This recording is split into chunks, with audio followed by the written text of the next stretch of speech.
स्वामी news और मैं हूं राजीव शर्मा और अब चलते हैं खबरों के सफर पर प्राइम टाइम बुलेटिन के साथ। सम्राट पृथ्वीराज चौहान की जयंती के उपलक्ष्य में चंदवरदाई नगर स्टेडियम में हॉकी प्रतियोगिता का आयोजन किया गया। इस प्रतियोगिता में बाहर से आई टीमों ने भी भाग लिया। प्रतियोगिता में मुकाबला रोचक रहा। नवोदित खिलाड़ियों से सुसज्जित भीलवाड़ा की ग्रासरूट हॉकी टीम ने राष्ट्रीय व अनुभवी खिलाड़ियों की टीम मेजबान अजमेर हॉकी क्लब को 4-2 से हराकर सम्राट पृथ्वीराज चौहान राज्य स्तरीय हॉकी प्रतियोगिता में शुक्रवार को सेमीफाइनल में प्रवेश किया। महिला वर्ग में खेलो इंडिया चूरू की टीम ने मल्लीसर हॉकी क्लब सुजानगढ़ को 1-0 से हराकर पहला लीग मुकाबला जीता। चंदवरदाई नगर स्थित सम्राट पृथ्वीराज चौहान स्टेडियम के एस्ट्रो टर्फ मैदान पर आयोजित 3 दिवसीय प्रतियोगिता के उद्घाटन सत्र में भीलवाड़ा ने अरुण व संदीप के मैदानी गोल की मदद से अजमेर पर मध्यांतर के समय 2-0 की बढ़त बनाई। खेल के तीसरे और चौथे क्वार्टर में अजमेर ने वापसी करते हुए संजय खान व कुलदीप चौहान द्वारा बनाए गोल से स्कोर 2-2 कर दिया। खेल के अंतिम पड़ाव में भीलवाड़ा ने एक बार फिर ताबड़तोड़ हमले किए। विजेता टीम के धर्मवीर सिंह ने एक मैदानी तथा एक पेनल्टी कॉर्नर गोल से अपनी जीत 4-2 से पक्की की। मैच के निर्णायक देवेंद्र जाला और सत्यनारायण सेन रहे। महिला वर्ग में खेलो इंडिया चूरू ने मल्लीसर हॉकी क्लब को 1-0 से हराकर लीग मुकाबलों में पहली जीत दर्ज की। इस वर्ग में चूरू और सुजानगढ़ के अतिरिक्त भीलवाड़ा और मेजबान अजमेर की टीमें भाग ले रही हैं। इस मैच के एम्पायर शाहिद नूर और बलराज चौहान थे। इससे पूर्व उद्घाटन समारोह के मुख्य अतिथि पूर्व सांसद एवं राजस्थान राज्य धरोहर एवं प्रोन्नति प्राधिकरण के पूर्व अध्यक्ष औकार सिंह लखावत ने अपने संबोधन में कहा कि युवा पीढ़ी खेल संसाधनों का अधिक से अधिक उपयोग कर अंतर्राष्ट्रीय स्तर पर देश का नाम रोशन करे। उन्होंने कहा कि एस्ट्रो टर्फ मैदान पर खेलना अपने आप में सुखद अनुभव होता है। 1994 में यूआईटी चेयरमैन बनने पर खेल नगर और स्टेडियम बनाने का उनका निर्णय कारगर साबित हो रहा है। वर्तमान में इस परिसर में सभी खेलों की सुविधाएं उपलब्ध होने से शहरवासी इसका लाभ उठा रहे हैं। उन्होंने युवा पीढ़ी का आह्वान किया कि इतिहास पुरुष सम्राट पृथ्वीराज चौहान की वीर गाथाएं जन जन तक पहुंचाएं। उद्घाटन समारोह में अतिथि कमल प्रकाश कृष्णानी, देवेंद्र सिंह शेखावत, विनीत लोहिया, हॉकी प्रशिक्षक नंद कुमार शर्मा का माल्यार्पण कर स्वागत किया गया। समारोह समिति के सदस्य मुकेश श्यामबाबू, एचएस वर्मा, राम धनवानी और अन्य सदस्य भी मौजूद रहे।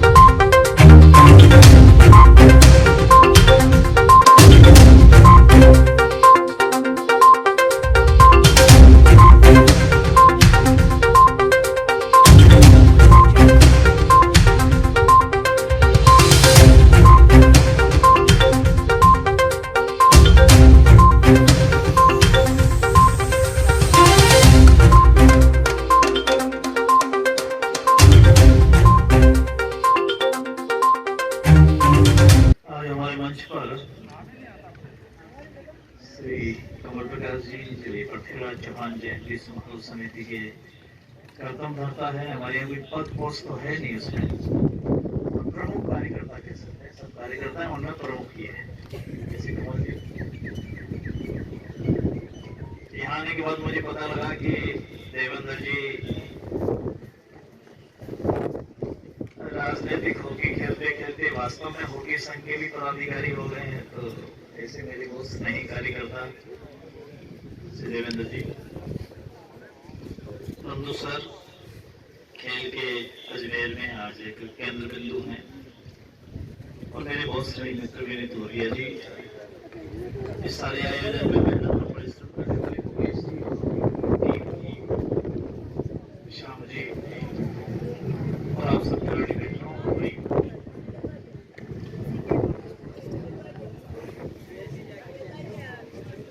मैं दरअसल एक लंबे अरसे बाद इस खेल नगर में खिलाड़ियों के बीच आया।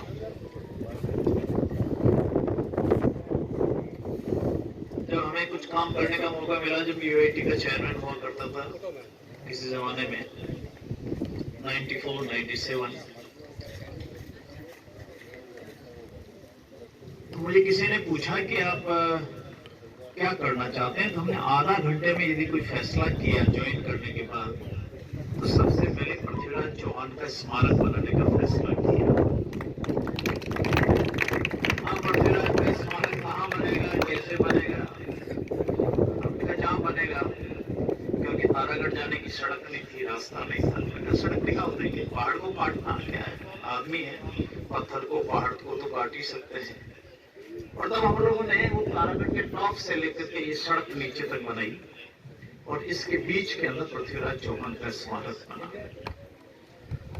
अब पृथ्वीराज चौहान का स्मारक बन गया तो उसके कवि जो चंद्रवर्णी थे, जिन्होंने पृथ्वीराज रासो लिखा, हिंदी का पहला महाकवि, उसके नाम का ये उपनगर बनाया। और इसमें फिर खिलाड़ियों के लिए मेरे मन की एक इच्छा थी, अभी मैं ये जो आपके हॉकी के आर्मी में के समीर भाई है, एक खिलाड़ी है, इनसे पूछ रहा था आर्मी में है आजकल। मेरे मन की एक इच्छा थी कि जब कोई यहाँ खेलता हुआ कोई गोल करे और कमेंटेटर अगर बोले कि पृथ्वीराज चौहान खेल नगर में इस टीम के इस खिलाड़ी ने गोल किया, इस पृथ्वीराज की स्मृति के खेल में या खेल नगर में, केवल ये शब्द सुनने के लिए ही पृथ्वीराज खेल नगर बनाया। कोई इच्छा नहीं। जिस समय आपकी उपलब्धि हो और जिस समय आप गोल दागें, चाहे हॉकी हो, चाहे फुटबॉल हो, चाहे क्रिकेट में रन हो, चाहे चौका हो, चाहे छक्का हो, उस हर एक के साथ वो पृथ्वीराज चौहान अचूक दिशा में पास था। आंखें निकलने के बाद भी उन्होंने शब्दवेदी बाण से अपने लक्ष्य को भेदा था। और ये इच्छा थी कि अजमेर शहर में लक्ष्य को भेदने के नाते आज की पीढ़ी को हम क्या दे सकते हैं, हमारा खेल नगर दे सकते हैं। इसलिए ये खेल नगर बनाने के लिए आएगा, मैं अपने आकाशवाणी और दूरदर्शन पर शाम को न्यूज आनी चाहिए कि आज पृथ्वीराज नगर खेल नगर में इसने ये गोल किया, इसने ये रन बनाया, इसने यहाँ टारगेट को अचीव किया। बस इसके अलावा हमको कुछ नहीं चाहिए, केवल उस एक शब्द के लिए ये पूरा खेल नगर बनकर के यहाँ तैयार हुआ है। अब तय हुआ है कि इसका शिलान्यास शुरुआत कैसे की जाए, किससे करावे। हमने कहा किसी नेता के हाथ कराएंगे तो हमारे बारे में तो आप जानते ही, रोज सुनते रहते हो, उधर की छोटी मोटी, उधर की खबर, इधर की खबर, खोटी खबर, काली खबर, सफेद खबर, रोज पढ़ते रहते, सुनते रहते। तो हमने यहाँ जसदेव सिंह जी जो कमेंटेटर थे खेलों के, दुनिया में बहुत बड़ा नाम था, राष्ट्रीय स्तर पे उनको सम्मानित भी किया गया था। हमने यहाँ जसदेव सिंह जी को बुलाया। पद्मश्री थे, मैं बता रहा हूँ, उनके जमालपुर खेल था। ओलंपियन लीबाराम जी को बुलाया। हमने कहा इसकी शुरुआत करते समय कोई खिलाड़ी यहाँ पर होना चाहिए। ओलंपिक संघ के जो पदाधिकारी थे उनको यहाँ पर आमंत्रित किया गया और यहाँ पर यह एक काम खेल नगर बना। बनते बनते धीरे धीरे फिर बाद में मैं एमपी हो गया, तो मैंने कहा काम ढीला नहीं हो जाए, तो मैंने कहा चलो तीरंदाजी एकेडमी बनाओ, तुमको कुछ पैसे दिए। हमने कहा कुछ स्टेडियम में छोटा पेविलियन बनाओ, तो 15-20 लाख रुपए की शुरुआत की। पर चिंता एक ही करते रहे कि यहाँ खिलाड़ियों का क्या हो। मैंने सरकार से कहा कि जो खेल खेलता नेशनल जिसने खेला, बाहर गया हो खेलने के लिए, उसको एक करोड़ तो दो, कम से कम सबको देते रहते हो। तो हमने आधी कीमत के ऊपर इसके इस तरफ, मैं भी पूछ रहा था इससे कि क्या हुआ, उनके खिलाड़ी रहते हैं मैच मैच में चले गए, परंतु इस तरफ हमने जो ये रेड हिस्सा है इसके ऊपर खेल नगर से लगे हुए राष्ट्रीय और अंतर्राष्ट्रीय स्तर के खिलाड़ियों को हमने रियायत और किफायत आधी कीमत के ऊपर उनको प्लॉट दिया है। पहली बार राजस्थान का हमने नया प्रयोग किया। चलो खिलाड़ी और कुछ नहीं करेगा, घर से बाहर निकलेगा तो कहाँ जाएगा, वो खेल नगर में जा रहा हूँ। मतलब हमारे मन की इच्छा ये थी कि कुल मिलाकर ये खेल नगर यशस्वी हो, अच्छा हो। सरकारें आती रहती है, जाती रहती है, तो खेल हमेशा रहेगा। खेलने वाला का जो स्पिरिट है वो हमेशा रहेगी और इसमें कोई हार नहीं होती, कोई जीत नहीं होती। अपने लक्ष्य को भेदने के लिए हम बिल्कुल पारंगत बने, अच्छे बने। इसलिए मैं बहुत अरसे बाद आया, मैं बहुत आने जाने में थोड़ा संकोच करता हूँ कि हमारी हवा आप लोगों के ना लगे, परंतु गोविंद जी ने मुझे कहा कि हॉकी का है और उसमें चलना है। मैं इस उम्मीद से आपके बीच में आया हूँ कि आप बहुत अच्छा खेलेंगे। कौन जीतेगा कौन हारेगा इससे कोई फर्क नहीं है, और पृथ्वीराज चौहान खेल नगर में आप खेले, ये आपके जीवन की अपने आप में उपलब्धि होगी। और आप मालूम है आप एक ऐसे खेल नगर में खेलने आए, आप कंट्रीब्यूट करने आए। आप यहाँ खेलने आए हो तो आप इस जो ये एस्ट्रोटर्फ बना हुआ है और ये जो खेल नगर के अंदर ग्राउंड बना है, आप इसको ऑर्गेनाइज करने आए हो। आप नहीं आते तो इस खेल नगर में आप क्या करते हो, तो एस्ट्रोटर्फ में क्या करते और कुछ नहीं करते।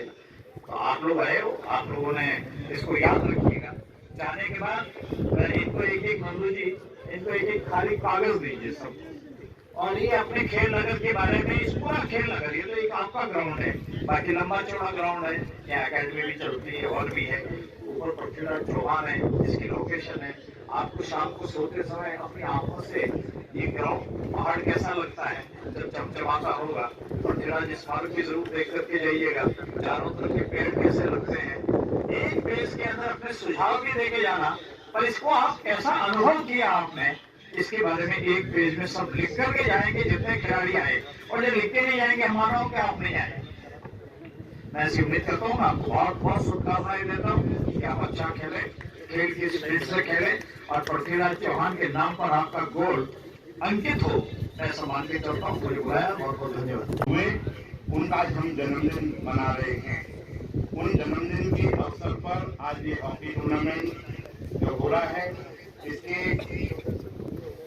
मुख्य अतिथि यूं नहीं बोल सकते कि ये हमारे समारोह समिति जुड़े, परंतु स्पोर्ट्स का ये इवेंट है, इसलिए हमारे मुख्य अतिथि लखाव साहब, मेरे को सब चीजों के खेल के मैदान में लाने वाले विनीत भैया जी, मेरा छोटा भाई देवेंद्र जी और नंदू सर, और यहाँ के जितने भी कोचेस और सारे बच्चों, हमने हॉकी का जब टूर्नामेंट प्रारंभ किया तो कई लोगों का कहना था कि हॉकी का और पृथ्वीराज जी का क्या तालमेल है, हॉकी और पृथ्वीराज के बीच में क्या तालमेल है, लोग बहुत कहते थे। परंतु जब हॉकी का टूर्नामेंट अपने आप में स्तर बन गया और आज जब इसमें 12 टीमें खेल रही हैं, तो मन को इतना सुकून मिलता है कि हाँ, बिल्कुल निश्चित रूप से हॉकी का टूर्नामेंट सम्राट पृथ्वीराज चौहान के मैदान पर हो तो निश्चित रूप से इसकी महत्ता अपने आप में बहुत बड़ी हो जाती है। आपके हाथ में एक हॉकी की स्टिक है, जिससे आप गेंद को रोकते हैं या गेंद को आगे बढ़ाने का काम करते हैं। निश्चित रूप से सम्राट पृथ्वीराज चौहान के पास भी इस तरीके की कला थी, उस कला की वजह से वो अलग तरीके से पहचाने गए। निश्चित रूप से आज ये जो नया भारत, नए बच्चे मेरे सामने खड़े हैं, ये निश्चित रूप से आने वाला भविष्य तय करेंगे। बच्चों, देखो आज जीतेगा कौन, हारेगा कौन, ये तय नहीं है, जीतना सबको है।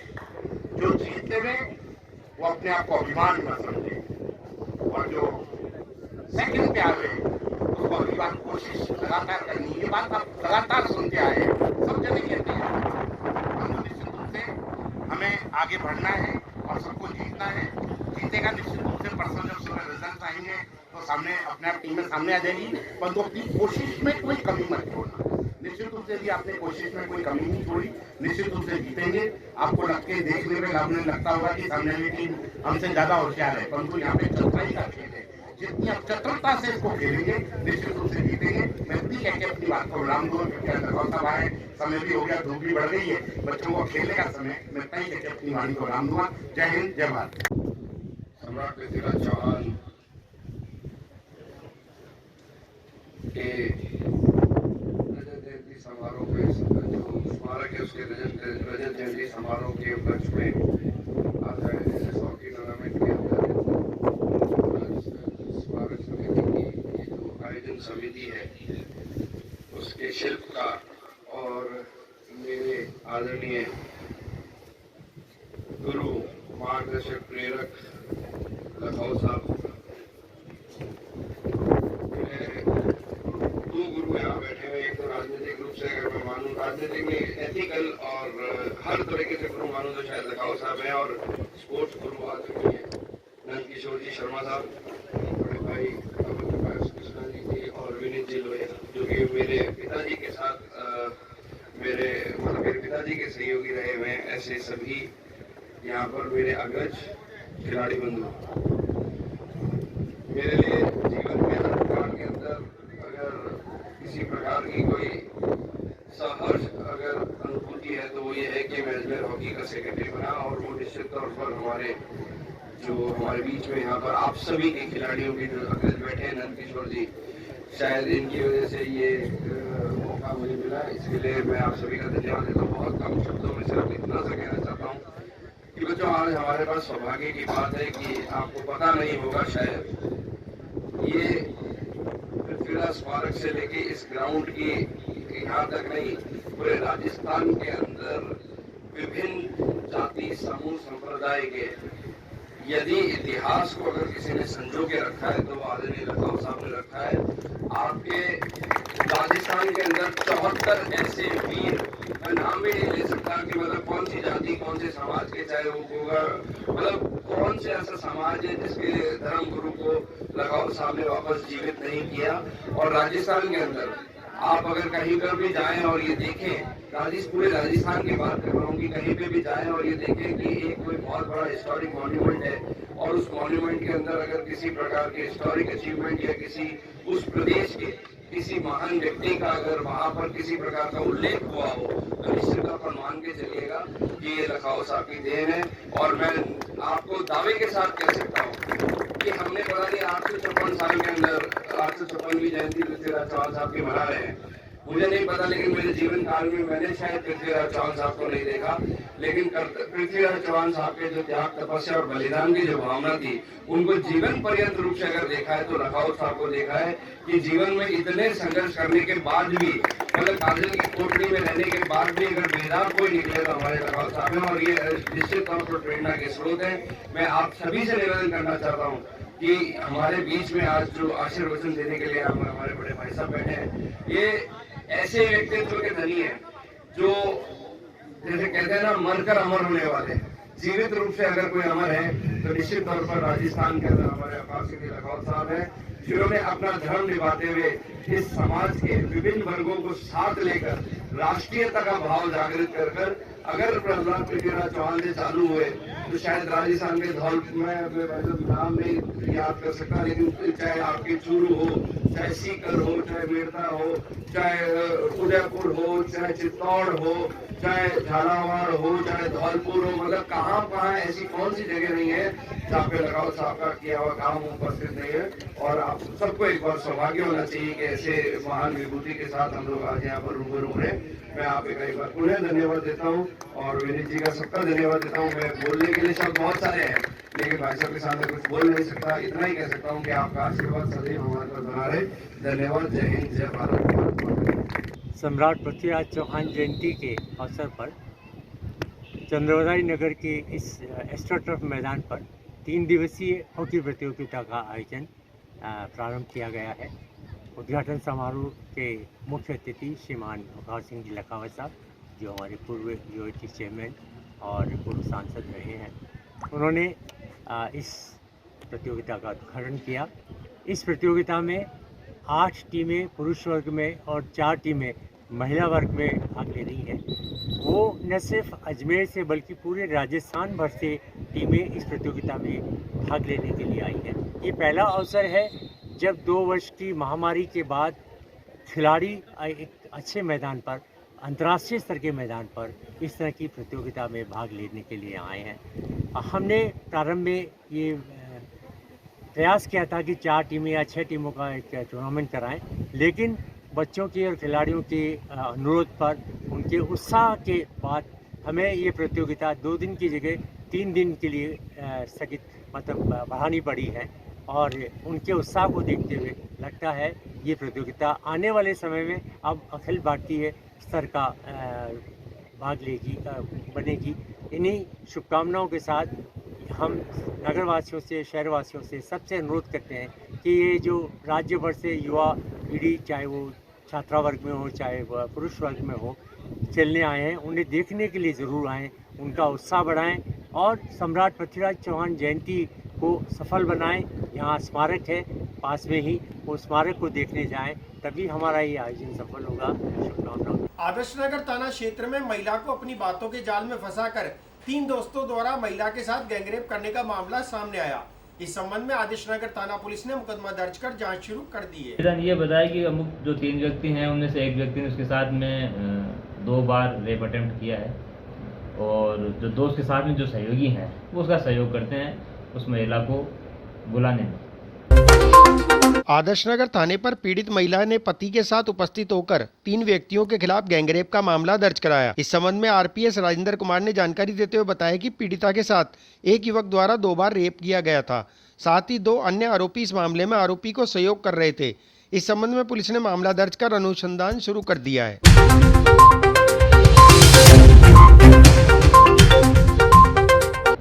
ये कल आदर्श नगर थाने में एक पीड़िता अपने पति के साथ उपस्थित आई और उसने 3 व्यक्तियों के खिलाफ धारा 376D में गैंगरेप के तहत मुकदमा दर्ज करवाया और जिसके बाद मैं स्वयं उसका आयु हूँ और अनुसंधान जारी है, जिसमें उसका मेडिकल करवाया जा चुका है और उसकी स्टोरी बयान करवाया जा चुका है। पीड़िता ने यह बताया कि अमुक जो 3 व्यक्ति हैं उनमें से एक व्यक्ति ने उसके साथ में 2 बार रेप अटेम्प्ट किया है और जो दोस्त के साथ में जो सहयोगी हैं वो उसका सहयोग करते हैं उस महिला को बुलाने में।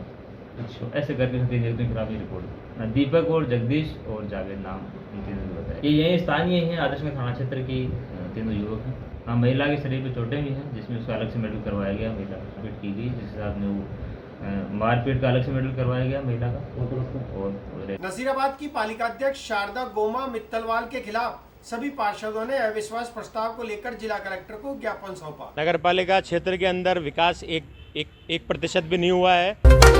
नसीराबाद के पार्षदों द्वारा नगर पालिका अध्यक्ष शारदा गोमा मित्तलवाल के खिलाफ अविश्वास प्रस्ताव को लेकर जिला कलेक्टर को ज्ञापन सौंपा गया। पार्षदों ने जानकारी देते हुए बताया कि पिछले 2.5 वर्षों से नसीराबाद में 1% भी कार्य नहीं हुआ है, जिसमें मूलभूत सुविधाओं से संबंधित समस्याएं बहुत अधिक हैं। लेकिन पार्षदों को किसी भी प्रकार के टेंडर जारी करने पर सूचना नहीं दी जाती है, इसलिए उनके द्वारा यह अविश्वास प्रस्ताव से संबंधित ज्ञापन सौंपा जा रहा है।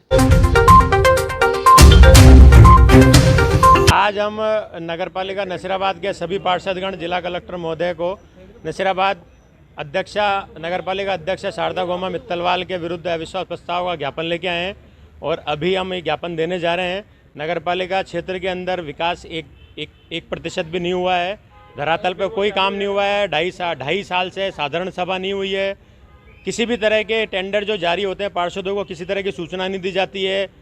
वार्ड में अगर कोई भी छोटा मोटा काम होता है तो उसकी सूचना नहीं दी जाती है, पार्षद से एनओसी नहीं ली जाती है, बिना एनओसी के ठेकेदार का बिल पास कर दिया जाता है। 10 किलोमीटर की नगर पालिका क्षेत्र के लिए बजट आवंटन में सड़क आवंटित हुई थी बनने के लिए, लेकिन वो नगर पालिका क्षेत्र में 1 फुट का भी निर्माण काम वहाँ पे नहीं हुआ है। सारा काम नसीराबाद शहर में करवा दिया गया है।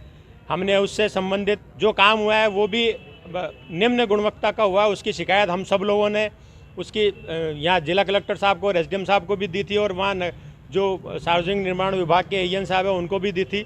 उस पर जांच जारी है। सीवरेज, सड़क, बिजली, पानी, सारी समस्याएं जो मूलभूत समस्याएं जो ज्वलंत हैं, जो आम आदमी से जुड़ी हुई है, सारी समस्याओं से हम कई बार पिछले 2.5 साल से अवगत कराते आए हैं, लेकिन हमारी समस्याओं का आज तक निवारण नहीं हुआ है। अंत में हमें सबको एकमत होकर नगरपालिका क्षेत्र के विकास और उसके उद्धार के लिए हम सबको यहाँ एकमत होकर मैडम के विरुद्ध अविश्वास प्रस्ताव का ज्ञापन देने के लिए उपस्थित। पानी की समस्या को लेकर ग्रामीण क्षेत्र की महिलाओं ने ग्रामीण विकास और पंचायती राज विभाग मंत्री रमेश चंद्र मीणा को जल समस्या से अवगत कराया। पानी नहीं आ रहा है, लेकर आ रहा है या बैरेज से थोड़ा पानी मिल रहा है, खड्डे में से मुँह खींच के लेकर आ रहा है। गर्मी के मौसम में पानी की समस्या सभी को परेशान कर रही है। शहरवासी नहीं, ग्रामीण जनता भी पानी की मार से अछूती नहीं है।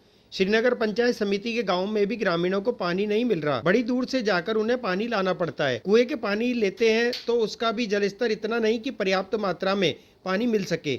इसी पानी की समस्या को लेकर संवाद कार्यक्रम में मौजूद ग्रामीण महिलाओं ने मंत्री रमेश मीणा से गुहार लगाई और उन्हें समस्या से अवगत कराते हुए जल्द से जल्द पर्याप्त मात्रा में पानी उपलब्ध कराने की मांग की, जिस पर मंत्री ने कहा कि समस्या को नोट कर उसका समाधान करवाने के प्रयास किए जाएंगे।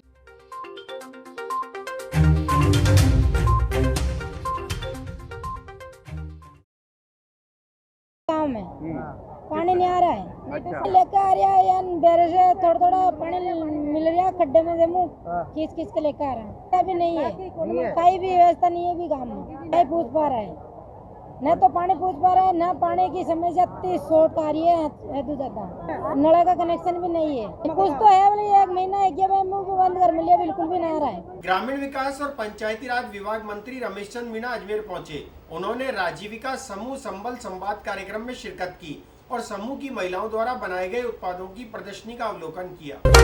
ग्रामीण विकास और पंचायती राज विभाग मंत्री रमेश चंद्र मीणा आज अजमेर पहुंचे। उन्होंने राजकीय समूह संबल संवाद कार्यक्रम में शामिल होकर समूह की महिलाओं द्वारा बनाए गए उत्पादों की प्रदर्शनी का अवलोकन किया।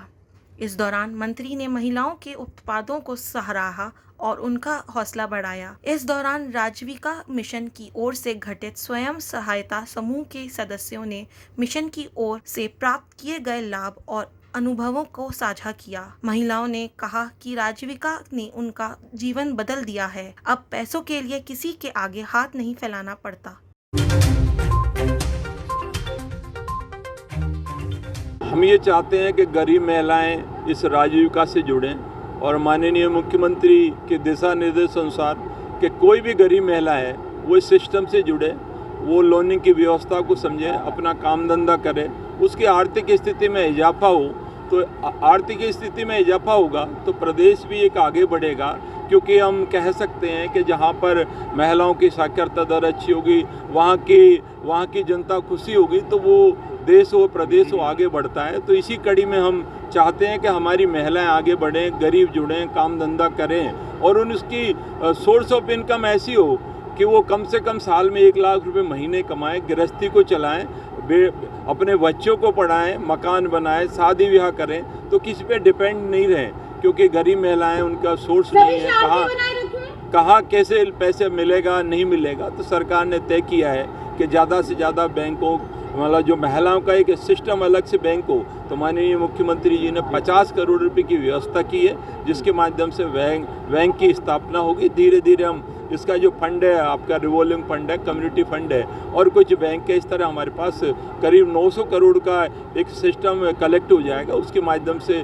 महिलाओं को हम लोन देंगे, जिससे महिलाएं अपना काम धंधा करें। यहाँ अजमेर की जो स्थिति है, भौगोलिक स्थिति अच्छी है, कैसी है, यहाँ पर कौन सी चीज़ फेमस है, क्या चीज़ बिक सकती है, किसका मार्केट चल सकता है, आईटी के माध्यम से जो भी हम काम धंधा महिलाओं को ट्रेनिंग के द्वारा, हमारी सोशल ऑडिट है, जैसे हमारी प्रधानमंत्री आवास का सर्वे है, या आपकी नरेगा की सोशल ऑडिट है, या आपके पोषाहार का बांटने का काम है, या खाद्य योजना में जोड़ने का नाम है। ये सारी काम हम महिलाओं से, राजीविका की महिलाओं से कराना चाहते हैं, क्योंकि अभी तक जो पैसा आता था वो आपके पेंट हो जाता था दीवारों पर, प्रचार प्रसार में किताबें छप जाती थी, उससे कोई फ़ायदा नहीं होता था। घर घर महिलाएं जाएंगी, योजना के बारे में आम आदमी को बताएंगे कि भाई आपकी पात्रता क्या है, कौन पात्र व्यक्ति है, जुड़ सकता है नहीं जुड़ सकता है, किसको लाभ होगा किसको नहीं होगा। ये सारी काम हमारी राजीविका की महिलाएं करेंगी। जहाँ जहाँ भी जा रहे हैं, राजस्थान में 2011 से शुरू हुआ है, ये 10-11 सालों में राजीविका ने एक अच्छा काम किया है।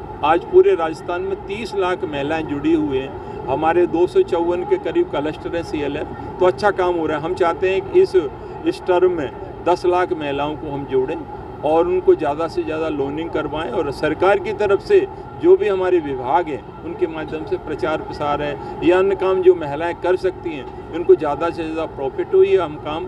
पुष्कर सरोवर में बरसात के पानी के साथ साथ जाने वाले गंदे पानी की रोकथाम और सीवरेज समस्या के समाधान के लिए उच्च स्तरीय कार्यवाही शुरू हो गई है। इस संबंध में राज्य सरकार द्वारा अजमेर विकास प्राधिकरण को जिम्मेदारी सौंपी गई है। पुष्कर सरोवर में बरसाती पानी के साथ सीवरेज का गंदा पानी चला जाता है, तो जो स्नानार्थी यात्री आते हैं या पूजा करने वाले या श्राद्ध करने वाले आते हैं, उनकी आस्था को भारी ठेस पहुंचती है। पुष्कर सरोवर में बारिश के साथ सालों से जाने वाले गंदे पानी की रोकथाम और बहुप्रतीक्षित सीवरेज समस्या के समाधान के लिए उच्च स्तरीय कवायद शुरू हो गई है। मुख्यमंत्री द्वारा स्टॉर्म ड्रेनेज वाटर प्रोजेक्ट के पहले चरण के लिए की गई 11 करोड़ रुपए के कार्यों की क्रियान्विति के लिए सरकार ने कार्यकारी एजेंसी के रूप में अजमेर विकास प्राधिकरण को जिम्मेदारी सौंपी है। एडीए मानसून के बाद धरातल पर काम शुरू करेगा।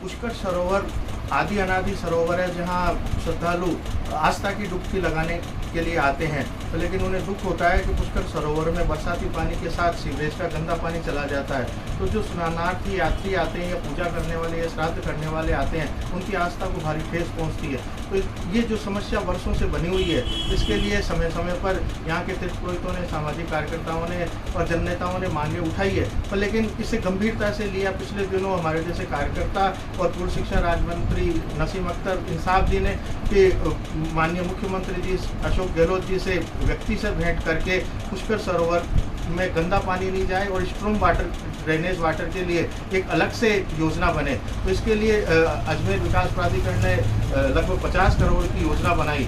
उसके प्रथम चरण के लिए माननीय मुख्यमंत्री जी ने 11 करोड़ की बजट घोषणा इस वर्ष की है, और बजट घोषणा के बाद में इस कार्य को कौन करे, इसके लिए जो डीपीआर जिस एजेंसी ने बनाई है, अजमेर विकास प्राधिकरण ने इसकी डीपीआर बनाई है, इसको लेके पर्यटन विभाग को भी ये कार्य देने की बात हुई थी, पर पर्यटन विभाग ने हाथ खींच दिए, फिर नगर पालिका ने हाथ खींच दिए। अब अंत में जाके शासन सचिव स्वायत्त शासन विभाग डॉक्टर जोगाराम जी ने प्रमुख शासन सचिव नगरीय विकास एवं आवासन विभाग के प्रमुख शासन सचिव जी को पत्र लिखकर यह अवगत करा दिया है कि जो बजट 11 करोड़ का प्रथम चरण के लिए स्वीकृत हुआ है, वो कार्य अजमेर विकास प्राधिकरण के द्वारा ही करवाया जाए। और इस कार्य को करवाने के लिए जब हमने इस कार्य की प्रगति के बारे में पिछले दिनों एडीएम में जाके संपर्क किया तो उन्होंने ये सारी जानकारी दी है और उन्होंने बताया है कि मानसून खत्म होते ही निविदाएं भी आमंत्रित कर ली जाएगी जल्दी, और मानसून खत्म होते ही ये कार्य युद्ध स्तर पर करवाया जाएगा। और साथ ही ये भी बताया कि जो अभी निर्माणाधीन जो एसटीपी का काम चल रहा है वो मानसून पूर्व संपन्न हो जाएगा और उसका उपयोग भी मानसून पूर्व किए जाने की योजना अजमेर विकास प्राधिकरण। अजमेर आए टोंक निवासी बुजुर्ग को एक युवक द्वारा अपनी बातों के जाल में फंसाकर ग्रामीण बुजुर्ग के बैग में रखे चांदी के कड़े चुरा लिए गए। इस संबंध में सिविल लाइन थाना पुलिस ने मुकदमा दर्ज कर जांच शुरू कर दी है। मेरे को तरस लग रही है, पानी पिलाओ, क्योंकि पानी यहाँ नजदीक है ही नहीं, तो तुम लेके आओ बाबा जाके। अच्छा, जो हम पानी लेने चल गया वहाँ चल गए जो मेडिकल है यहाँ, और वहाँ से हम बाजा आया जितने कड़ाकू लेके और भाग गया। टोंक निवासी बुजुर्ग को एक युवक ने अपने बातों के जाल में फंसाकर बैग में रखे चांदी के कड़े लेकर फरार हो गया। पीड़ित बुजुर्ग ने जानकारी देते हुए बताया कि शातिर ने पीने का पानी मांगा, बुजुर्ग उसके लिए पानी लेने गया। उसी दरमियान आरोपी ने वारदात को अंजाम देते हुए चांदी के कड़े चुरा लिए। इस संबंध में सिविल लाइन थाना पुलिस ने मामला दर्ज कर आरोपी की तलाश शुरू कर दी है। जी हम रहने वाले हैं साहब यहाँ के टोंक जिला के मालपुरा तहसील के हरि सिंह लामा थाना लगता है, गांव देवल है मेरा। क्या अपने साथ में जैसे हुआ था भी एक दिन पहले बहुत मिला था वहाँ बटोरिया में, तो ये रोने लग गया मेरे को, मेरे को पैसा नहीं है, मैं भूखा हूँ, चाय नहीं है, बीड़ी नहीं है मेरे पास। तो मैं भी वहाँ दवाई गोली ले रहा था, तो बाबू जी फिर उसको हम ले जाके उसको चाय भी पिलाया, उसको न बिस्कुट खिलाया, उसको बंडल भी दरवाया, उसको 10-5 रुपया भी दिया उसको ले भैया। फिर जिसके बाद में एक बार और मिला, तो जिस दिन भी उसको ऐसे खिलाया पिलाया, फिर तीसरी बार के मैंने यहाँ बस स्टैंड पर मिल गया था, जो उसको खिला पिला के फिर आके हम यहाँ सोते थे। अच्छा, बेर में धोनी, पर यहाँ से बे किया कि मेरे को तरस लग रही है, पानी पिलाओ, क्योंकि पानी यहाँ नजदीक है ही नहीं, तो तुम लेके आओ बाबा जाके। अच्छा, जो हम पानी लेने चल गया वहाँ चल गए जो मेडिकल है यहाँ, और वहाँ से हम बाजा आया जितने कड़ाकू लेके और भाग गया। 500 ग्राम के थे। अच्छा, छोड़ दो आप आजकल क्या बात। जवाजा बाल परियोजना में कार्यरत सैकड़ों महिलाओं ने अजमेर जिला कलेक्ट्रेट पहुंचकर सीडीपीओ पर लगाए गए आरोपों का खंडन करते हुए विरोध जताया।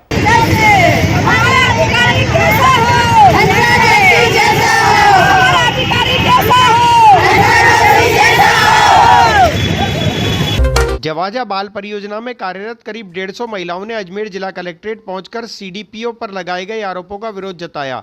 महिलाओं ने कहा कि हंसा जोशी ने आज तक कभी किसी को परेशान नहीं किया और न ही कभी रिश्वत की मांग की, लेकिन कुछ लोगों द्वारा उन पर आरोप लगाए जा रहे हैं। महिलाओं ने आरोप लगाने वाले व्यक्तियों पर सख्त से सख्त कार्रवाई करने की मांग की।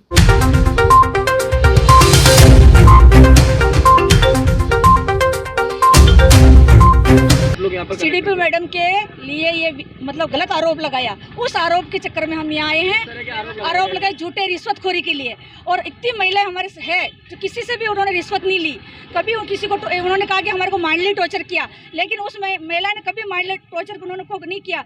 और मैं एक ऐसी महिला कोरोना काल के अंदर उन्होंने जिनके राशन नहीं था ना, उन 2-4 महिलाओं को घर से राशन भेजा, लेकिन मैं ऐसी महिला, मैं शर्मिंदा नहीं हूँ। मेरे घर में मेरे बच्चों के लिए राशन उस महिला ने भेजा जिसने वो आज सीडी पे पद पे है, जिन्होंने गलत आरोप लगा के उसको नीचे दिखाना चाहा। हंसा जोशी पे लगाया गया, वो राजावास सेक्टर 2 ने लगाया ये इल्जाम। तो हम सब महिला, हमारे को किसी ने ना तो मैडम ने परेशान किया और ना उन्होंने कभी रिश्वत ली। और वो अधिकारी काम करने वाली है, तो काम करने वाली अधिकारी आएगी तो वो काम लेगी, और काम जो बहनें काम करती है तो उनको तो कोई प्रॉब्लम है ही नहीं, और जो बहनें काम नहीं करती है तो उनको तो परेशानी खड़ी होगी। डीपीओ मैडम के समर्थन में इस बार उन पे झूठे आरोप लगाए, फिर वो रिश्वत लेते हैं। वो महिला ये कह रहे हैं कि मैडम पोशार के पैसे पोशार के पैसों में उन्होंने उनसे 1500 से 3000 रिश्वत मांगी है। 1500 से 3000 उनसे रिश्वत मांगी है। बाकी उनका ये आरोप, हम इतने सेक्टर भी तो है, हमारे से तो पैसे नहीं मांगे, उनसे ही मांगे। ये पैसे मांगे तो वो प्रूफ पेश करे। ऐसे झूठे आरोप इतने बड़े अधिकारी। हमारी मांग यही है कि जो कीचड़ उन्होंने मैडम पे उछाला है वो मीडिया में आके माफी मांगे मैडम से, बस यही है। शराब विक्रेताओं ने अपनी मांगों को लेकर प्रदर्शन किया। विक्रेताओं का कहना है कि अजमेर जिले को आपूर्ति करने की बजाय नागौर और पाली को आपूर्ति की जा रही है, जिसके कारण अजमेर में सप्लाई बिल्कुल नहीं के बराबर है। इसलिए इन 2 जिलों में सप्लाई बंद करने की मांग को लेकर विक्रेताओं ने प्रदर्शन किया।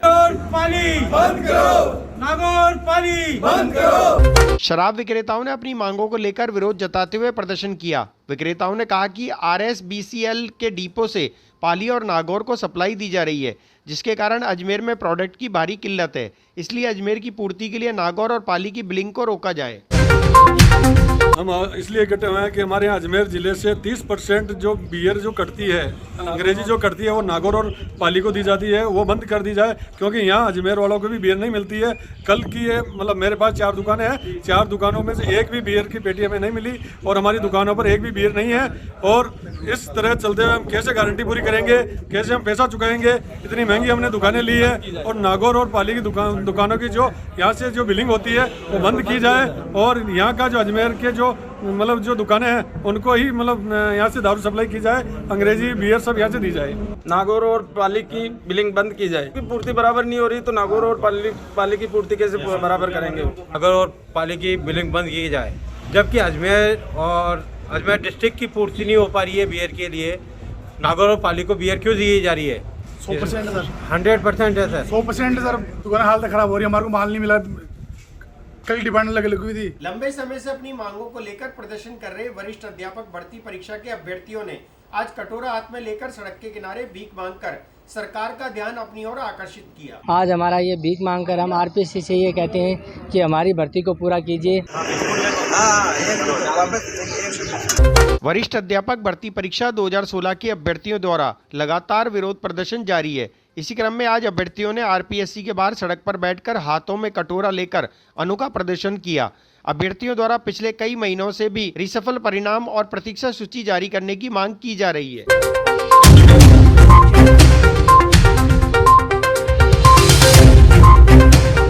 वरिष्ठ अध्यापक भर्ती 2016 को लेकर हम 31 दिन से धरने पर बैठे हुए हैं और 4 दिन से हमारा अनशन चल रहा है। और पहले दिन हमने अर्धनग्न प्रदर्शन किया था और फिर एक दिन हमने झाड़ू का प्रदर्शन किया था। आज हमारा ये भीख मांगकर हम RPSC से ये कहते हैं कि हमारी भर्ती को पूरा कीजिए। हमारी दिन आज 4-5 साल हो गए भर्ती को, लेकिन अभी तक पूरी नहीं हुई है। हम आर्थिक रूप से दिन दिन कमज़ोर होते जा रहे हैं। इसलिए हमारी यही रिक्वेस्ट है कि RPSC जल्दी से जल्दी हमारी भर्ती को पूरा करे। और कोर्ट के आदेश के बावजूद, CM के आदेश के बावजूद भी RPSC काम नहीं कर रही है। क्या मांगे हमारी यही है कि हमारी पिकअप लिस्ट, रिस्पल और रिजल्ट जारी कर, पिकअप लिस्ट निकाल कर हमें जल्दी से जल्दी नियुक्ति दें। आज हमने भीख मांग कर प्रदर्शन किया है। अनशन पर 4 दिन से अनशन पर बैठे हैं और उनकी हालत भी दिन दिन नाजुक होती जा रही है। और न तो RPSC से कोई आया है, ना अंदर से कोई हमें बुलाया गया है, ना कोई मेडिकल टीम आई है आज अभी तक। अगर उनके स्वास्थ्य संबंधी कोई समस्या होती है तो उसकी जिम्मेवार। आतंकवादी विरोधी मुहिम के चलते आज सभी पुलिस कर्मियों को आतंकवादी विरोधी दिवस के अवसर पर शपथ दिलाई गई। आतंकवादिता विरोधी जो हमारी मुहिम है, इसके लिए आज आतंकवादी विरोधी दिवस के रूप में शपथ दिलाई गई है। दृढ़ विश्वास रखते हैं तथा निष्ठापूर्वक शपथ लेते हैं कि हम सभी प्रकार के आतंकवाद और हिंसा का डटकर विरोध करेंगे। आतंकवादिता विरोधी मुहिम के तहत सभी पुलिस कर्मियों को आतंकवादी विरोधी दिवस के अवसर पर शपथ दिलाई गई। पुलिस अधीक्षक विकास शर्मा ने जानकारी देते हुए बताया कि आतंकवाद और आतंकवादी के प्रति सख्त रवैया अपनाते हुए यह शपथ दिलाई गई है। यह कार्यक्रम सभी थानों में भी आयोजित किया गया।